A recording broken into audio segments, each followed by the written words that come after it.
ఊర్లో ఉండే వనరులన్నీ కూడా ఉపయోగించుకుని మీ ఆదాయాన్ని పెంచే మార్గాలు ఏమున్నాయో అవన్నీ కూడా చేస్తాం. అదే సమయంలో మీ ఊరు నుంచి మీరు మండల కేంద్రానికి రావాలన్నా, హాస్పిటల్కి పోవాలన్నా, మార్కెటింగ్ వస్తువులు తీసుకుపోవాలన్నా ఎలాంటి ఇన్ఫ్రాస్ట్రక్చర్ క్రియేట్ చేయాలన్నా అవన్నీ చేస్తామని చెప్పి కూడా నేను మీకు తెలియజేస్తున్నా. ఇది కాకుండా గిరిజనుల కోసం, మీ పిల్లల ఉద్యోగాల కోసం మొన్నే మీరు చూస్తే మెగా డిఎస్సి అనౌన్స్ చేశాం. దీనికోసం విశాఖపట్నంలో గిరిజనులకు స్టడీ సర్కిల్ పెడతాం, మెగా డిఎస్సి కోచింగ్ సెంటర్ పెడతాం, విజయవాడ తిరుపతిలో కూడా పెడతాం.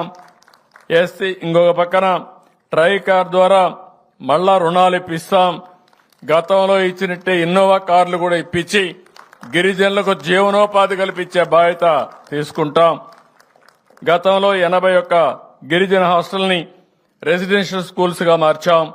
ఇప్పుడు వీటి కొత్త బిల్డింగులు కావాలి, అవి కూడా కట్టించే బాధ్యత ఈ ప్రభుత్వం తీసుకుంటాం. ఇది కాకుండా గిరిజన సమరయోధుల కోసం చింతపల్లి మండలం లంబసింగిలో తాజంగి గ్రామంలో ఏర్పాటు చేస్తున్న గిరిజన్ మ్యూజియం కూడా పూర్తి చేస్తాం. ఇంకో పక్క విలేజ్ సెక్రటరీలో చాలా మంది పనిచేస్తున్నారు ఏఎన్ఎంల కింద. వాళ్ళందరినీ ట్రైబల్ వెల్ఫేర్ స్కూల్స్ లో పెట్టి మీ పిల్లల ఆరోగ్యం కాపాడే బాధ్యత తీసుకుంటాం. ఇది కాకుండా ఇంకొక పక్కన మీరు చూస్తే అరకు కాఫీ, అక్కడనే పెప్పర్ ఇవన్నీ తయారు చేయడం, పండించడం, మీకు ఏమేమి చేయగలుగుతామో మీ ఆదాయాన్ని పెంచే మార్గం. ఒక రోజున అరకు కాఫీ ఈరోజు కొన్ని షాపుల్లో ఉంది, కానీ ఇది ఇండియాలో ఉండే అన్ని షాపుల్లో పెట్టి ప్రపంచంలో ఉండే ముఖ్య నగరాల్లో పెట్టే బాధ్యత తీసుకుని అరకు కాఫీకి ప్రపంచవ్యాప్తంగా గుర్తింపు తీసుకొస్తామని చెప్పి కూడా నేను మీకు తెలియజేస్తున్నా. అందుకే ఇప్పుడే చెప్పాను, మొత్తం నాణ్యత ఎట్లా రావాలి, క్వాలిటీ ఎట్లా పెంచాలి, దానికి కావాల్సినటువంటి మంచి రకమైన కాఫీని ఇంకా ఎట్లా ప్రోత్సహిస్తాం.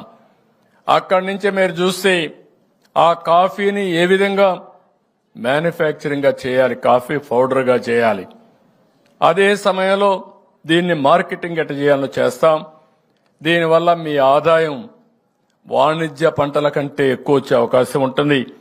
ఇది కూడా చేస్తామని చెప్పి కూడా నేను మీకు తెలియజేస్తున్నా.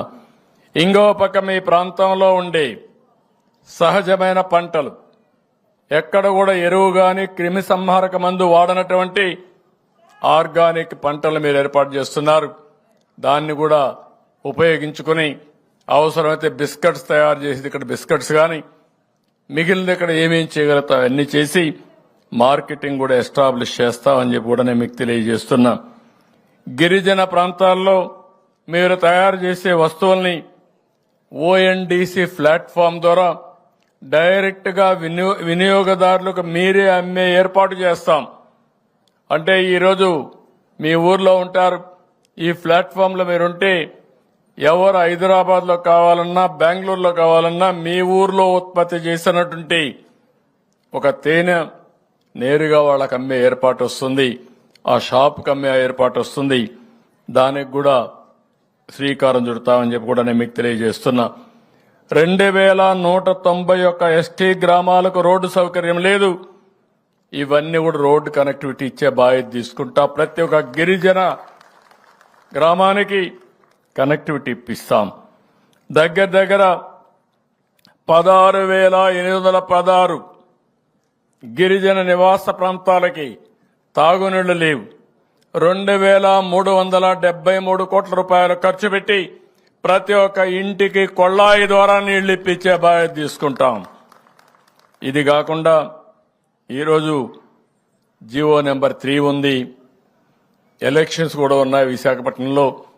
నేను ఆ విషయం కానీ కొన్ని ఉద్యోగాల విషయాలు మాట్లాడలేకపోతున్నా. నాకు బాగా గుర్తుంది, నేనే తీసుకొచ్చిన జీవో అది. దాన్ని ఏ విధంగా మళ్ళా మీ పిల్లల కోసం ఏం చేయాలో అన్ని విధాలా చేస్తామని చెప్పి కూడా నేను మీ అందరికి హామీ ఇస్తున్నా.